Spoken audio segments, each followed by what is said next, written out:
Le ministre de l'Enseignement supérieur et universitaire Mwindo Nzangi Butondo a lancé mercredi 1er juin 2022 les travaux de réhabilitation et de modernisation des Home 20 et 30 de l'Université de Kinshasa, restant sur l'ensemble des infrastructures estudiantines déjà rénovées sur l'initiative du chef de l'État Félix-Antoine Tshisekedi Tshilombo. Dans les soucis de redorer l'image de l'Université de Kinshasa, le ministre de l'Enseignement supérieur et universitaire, Mwindo Nzangi Butondo, a lancé les travaux de rénovation des Home 20 et 30 qui vont être exécutés par l'intendance générale de l'ESU pour une durée de 12 mois, devront prendre en compte selon la réhabilitation de la voirie de ces hommes pour lutter contre l'insécurité. Le ministre de l'ESU a également visité tous les hommes réhabilités, a rassuré les étudiants de l'engagement ferme du chef de l'État à équiper ces hommes en vue de procéder au relogement progressif d'abord des filles et des finalistes. Les étudiants sont venus nous trouver après des échauffourées qui sont passées sur ces sites ici.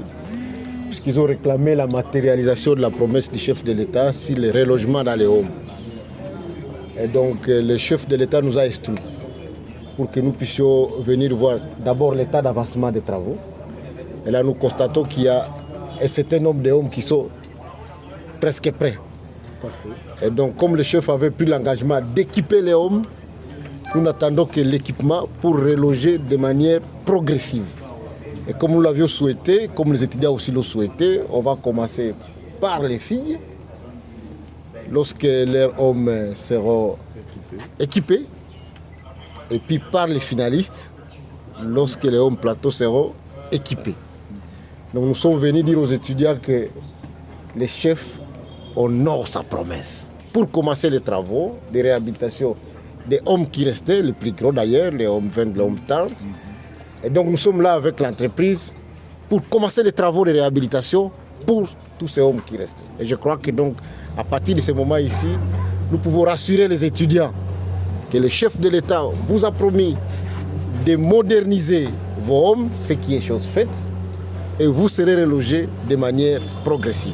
Le ministre s'est acquis auparavant des travaux de construction d'un bâtiment moderne à l'Unikin sur fonds propres où il a salué la bonne évolution de ces travaux dont la fondation s'est achevée. Le directeur de l'intendance générale de l'ESU, Philippe Vautier, a présenté au ministre les plans actualisés de ces bâtiments devront abriter 12 auditoires, des bureaux des professeurs, les installations sanitaires, les restaurants modernes et les terrasses. Les ministres des tutelles, en compagnie des membres du comité de gestion de l'Unikin, dirigé par le recteur, le professeur Jean-Marie Kayembe, a remercié les chefs de l'État, Félix Antoine Tshisekedi Tshilombo, et les gouvernements à travers les ministres de l'ESU pour cette décision d'achever les restes des travaux ainsi que les mesures prises pour le relogement des étudiants. Très grand remerciement au président de la République et à notre tutelle, le ministre de l'Enseignement supérieur, qui ont promis absolument de réhabiliter les résidences qui restaient. Aujourd'hui, le ministre lance le go. C'est un début de réhabilitation évidente. Et nous allons de manière responsable, en suivant les instructions bien sûr, procéder au relogement, le ministre a bien dit, progressif de tous nos étudiants. Remercions, c'est l'occasion de le dire, la tutelle, la présidence de la République pour cette promesse tenue qui donnera enfin à la fille aînée de l'enseignement supérieur sa plus belle parade et sa plus belle robe. Grand merci.